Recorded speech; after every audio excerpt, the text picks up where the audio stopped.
Ms.Dria show. Here I have with me DJ Kee. 305. How are you? I'm good. Okay, so it's DJ Kee 305. All that goes together, right? Yes. Okay, perfect. Okay. So this is Miami's finest. Yes. Yes. Yes. What inspired you to become a DJ? Music? Okay. But was there like a person who influenced you? Yeah, it was a female DJ that took me under her wing. Okay. Yeah. And how around like that? What age were you when you like fell in love with music? The art? 8. 8. Oh wow. DJing? You fell in love with the art? No, not DJing, but just music in general. Yeah, a lot of my uncles were DJs, so that's pretty much what it was. Because I read like you were around a lot of people who were just like connected to the industry. Yes. Okay, so a couple of years back, you launched something major as far as showcasing upcoming talent goes. Tell us a little bit about that. Just a little bit? Tell us a lot about it. Okay, I used to manage artists back in the day, and I noticed that, that a lot of artists, didn't get, proper exposure. So I started my own company. It was called Top Exposure at the time. And I just started not knowing what I was doing. I just started reaching out to different companies. Hey, can, we do a showcase? The first one was Ozone. I know you remember Ozone Magazine. And then Source Magazine. I reached out to a couple of magazines at the time because radio at that time wasn't even paying attention to local artists. Yeah. So I started my own company. If you did a good job and if you won, hey, how are you? Still next to you. 2 people. I don't know where she on, but I want some. So we stopped at Source and Ozone Magazine. Yeah. I've been sober like 496 days. Oh, that's Oh, great. great. Right. I'm only on 52. Hey, congratulations. Oh, don't look over there. So, so anyway, I reached out to a couple of companies, and surprisingly, they was like, okay, we're down for it.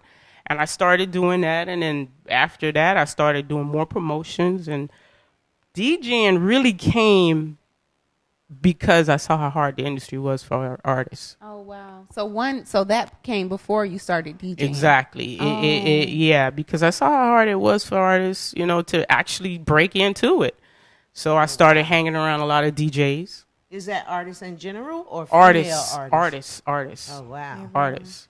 Okay, so in doing these magazines and major TV networks started to do business with you. Yeah. Such as Hip Hop Weekly, BET, MTV, and you gained a lot of affiliates. Exactly. Who were willing to do business with you. And as far as that went, you also gained alcoholic beverage sponsorships. Yeah. What was the experience like? Because at this point, you were tapped into the market that was so empty. You know what? I'm glad you said that. Right. I'm really glad you said that because at that time, it was 2008, 2009, 10. No one was doing anything for up-and-coming artists. How I know? Because I had artists and we couldn't get on anything. Wow. So I created my own Top Exposure, and people started recognizing it. They didn't know DJ Kee was a girl. Yeah. They just knew the name. So, like right now, this is my first TV show. And a lot of people probably know DJ Kee 305, but they never saw me. Oh, wow. Wow. Wow. Right. So basically, DJing actually came because of me being associated with the artists and talking to the DJs. And then I was like, hey, I can do that. My uncles did it. I seen them do it. So the female DJ, South Beach DJ, she took me under her wing. She used to fly in and out of town. I did it a couple of times, and I was like, wow, maybe I should do this. That's so what's up. Okay. So everything was going great. Yes.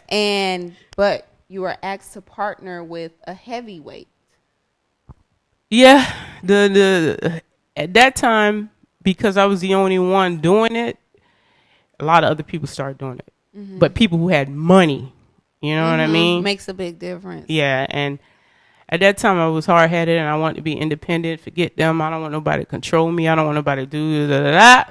And then they started coming up with bigger packages, bigger things. Like, you can, get a feature from this artist. I couldn't afford that. Oh, wow. So you denied them. You sad for me, huh? Yeah. Because of that, oh, wow.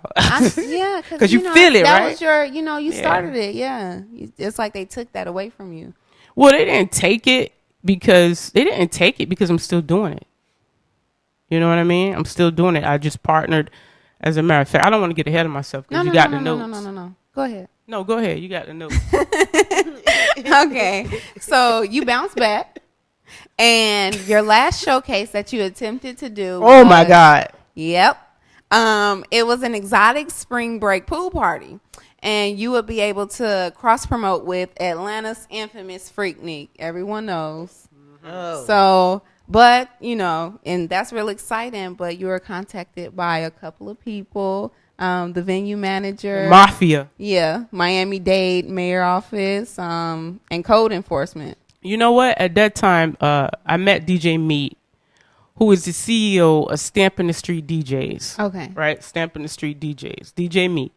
And I asked him, I say, hey, do you want to do a party with me? He was like, all right, cool, let's do it. So I did all the footwork, and a Freaknik dude contacted me. Hey, do you know any venues? At that time, I knew all the venues, right? So it was about to be a big money-making situation that happened. But because I did not realize how much my promotion reached, Wow. the haters came in Wow. and reported the little flyer, reported me, da-da-da. The next thing you know, the manager of the hotel was like, what the hell is going on with the Freaknik thing coming to South Beach? Canceled. Wow. Oh, wow. And if you didn't cancel, A fine. Wow. I ain't had no $25,000 at that time. Wow. Wow. Yeah. But we Did could you have feel made that? that. Did you feel I that? felt that. We could have made it. I would have sold conch out my trunk. We could have made that. Oh, sorry. I am so pulling. Come on, Key, now. Don't. No. I'm so on but your you got to team. understand, at that time, hip hop on South Beach had to. It was almost unheard of. It never happened. Right. It was like you put the stamp. Right. Yeah. And so, but Freaknik, I'm not saying it messed me up, but they were so afraid of spring breakers at that time, and I didn't realize it was just little old me. They thought it was a big team, Right. Right. but it was just me. because they heard exotic pool party And the flyer Freaknik. with the girl on it. Freaknik was enough already. They heard all of that. I and tried was to keep it And the secret. promotions. And remember, she said she didn't even know how far her That it went. promotions I did not know. reached And who was I did had not their know. eye on you. That the mayor's office freaking contacted them and said, if this thing goes down, I was like, Mama, it was just me. She was like, what are you doing? I said, I did not know. So that really did hurt my heart, and I had to cancel. And that was the last time I attempted to do a party. Oh, yeah. The last time I attempted to do a party. Then I started, just hanging around clubs and met another DJ, and then that's how the other stuff started with the DJing and all that. Okay. And that's how it started, and that's pretty much it. What else you got in the notes? Oh no. So go ahead, Lady T. I want to know, have you given up on the idea totally, or is that something we can revive? Can we bring Freaknik back? No, it's not coming to South Beach. Ain't got to be South Beach. They It's tried to more bring in it back to Florida Atlanta. than South Beach. All things are possible. I know I'm sitting on the Ms.Dria show in a $3 sweater, No. looking ugly as hell, interviewing Miss Key. Okay. Trying to win this ugly sweater contest. I know. So No. we can bring. Well, It won't let's happen. change alphabet and let's call it something else. And it don't have to be South Beach. Let's pick another area. It won't happen. I know the promoter. He was devastated too because it was So it's a serious. done I'm deal. serious. It was serious. 2010 was serious. But the good thing about it, I didn't put any money into it. Right. Okay. It was just, what did they call that word? Bartering system. Bartering. A bartering system. Say it Yeah, again? with Bartering. your sponsors. Bartering. Yeah. And you had sponsors, right? Yeah, but I didn't lose any money. So hey, it was what it was, and it's what it is. So Okay. And then, so like you said, you ran into DJ Meat. yeah, and as a matter of fact, DJ Meat saw something in me that I didn't even know that I had. I was just, doing stuff. and he asked me, "Hey, I like your I like your style. Would you mind being a part of my team?" And I was like, "What? Okay." So, and he taught me a that's what's lot. up. Yeah, he saw my hustle, and he taught me a lot. And he's a real gentleman. And a lot of people may not know that, but he's a businessman also, because we have S&DS Radio, his radio station, and we have 11 shows. Very good. 14 DJs, and plus we have other staff personality also. And it's running pretty good, and we have like projects that we have to complete. It's like a good club. That's great. A lot of DJs. Okay. Oh wow. So Just you a started family of It's love a and family. music. It's a family. It's a good family.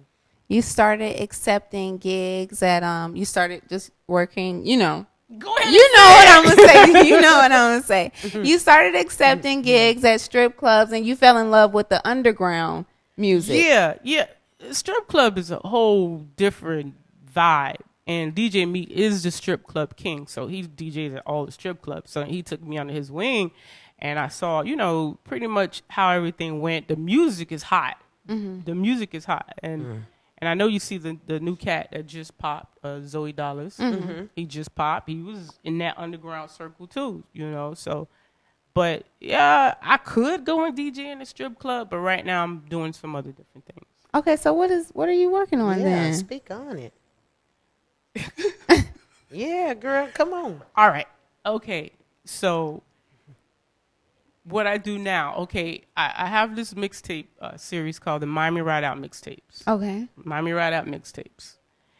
And your music, you don't necessarily have to be from Florida. You could be from anywhere, but as long as your music can ride out in Miami, then you get a slot on the tape. It's a fee to it, but it's promotion behind it. Okay. The last good one was JT Money. He helped me out a lot. He went ahead and hosted. It was a JT Money edition. Yeah, I had it over there, but I was so nervous. I forgot to bring the CD up here. But that one did pretty well. I'm on my... Let's see if we can get one of our crew to bring us that. 10th edition. I want to show that. Yeah, JT Money, I man, like he's that. real cool. He is real cool. And he went ahead and go ahead, slide that thing. Yeah, let's There you see go. if we can get this thing up here. Yeah, this is the Miami Ride Out mixtape. Well, how do you And do I it? Right love up there? JT Money. All right. Yeah, JT Money. Yeah. And this is the JT Money edition. And this is number 8. I'm on number 10 now. Street Creds is the next one I'm going to drop next week. And it's associated with, I don't know if you noticed, like cars, dunks, different dunk rides. And Yeah. Because I'm the official DJ for Dunk Planet. Okay. Yeah, I do the car show things. Strip club, yeah, I can still get into it, but the car shows are so much fun. Right? That's your And like, say for instance, you're an artist, you get on this particular CD, I promote you. thing. Okay. How many dunks? We had 100 to 200 dunks entered inside the car show. So Oh, wow. each dunk gets one. So you get promoted heavily. Very good. Yeah. So And the artist does not have to be from South Florida, you said. actually, I'm promoting one from Denver, Colorado, and the other one is from Mississippi. Okay. Okay. So, do you have any upcoming events? Yeah, January 17th is the next meet and greet for the Dunk Planet. Okay. And also in May, there's going to also be she reading it for real. What I'm talking I about? am so into it. I'm going to be your next artist. Yeah, well, that's what it is. And so that's one of the events I do. And I'm also the official DJ for the Trayvon Martin Foundation Oh, wow. Circle of Mothers. I did Okay. the first annual one, the second annual one, and hopefully they call me back for the third. Oh, wow. Oh, I love that. Yeah, and when you say music, the biggest moment that I had in music was Tupac Shakur's mother. When I played a certain selection, it moved her, and she came to me and said, "Man, I played his acapella of Dear Mother, and it moved, and I saw that it moved her, and Sabrina, it moved her. So that right there in its sense, so those are the two main events that I do: Dunk Planet and the foundation events. Okay. Like I say, I could do strip clubs and all that, but Okay. I want to do monumental stuff. Okay, that's great. That's excellent. So, have you encountered, just because you are in a predominantly male field, have you encountered any challenges, when it comes to DJing? I haven't. That's excellent. That's what's up. That's what's That's up. excellent. Because we shouldn't look at the gender. We should look at the product and the quality of the work that's coming out of her grind and her hustle. Exactly. And you can always change that preposition from her, him, them, whatever. But once you see the product of the work, that's all you need. That's all you need. Exactly. Yeah. As long as you have work, like a project, like the mixtape project with Miami Ride Out, I represent everyone. If your music makes me do that, then I'll consider you. You know what I mean, right? Yeah, I know exactly what you mean. Song, I know like, exactly okay, what you if mean. that song makes you like, okay. And sometimes, very rarely, but if it makes me do that, I'll put you on the tape for free.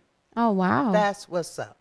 That's excellent. Okay, so do you have any contact or social media information that you would like to give out? Yes, DJ Kee305. You can Google it, DJ Kee305. That's basically it. Okay. For everything. Okay, perfect. So I'd like to thank you for coming out to the show. See, that was easy, right? It was easy. You made it a big deal. I sure did. I'd like to welcome you back whenever. All right, cool. Okay, so we're going to take a break, and we're going to come back with more of the Ms.Dria Show. Stay tuned. I just love her.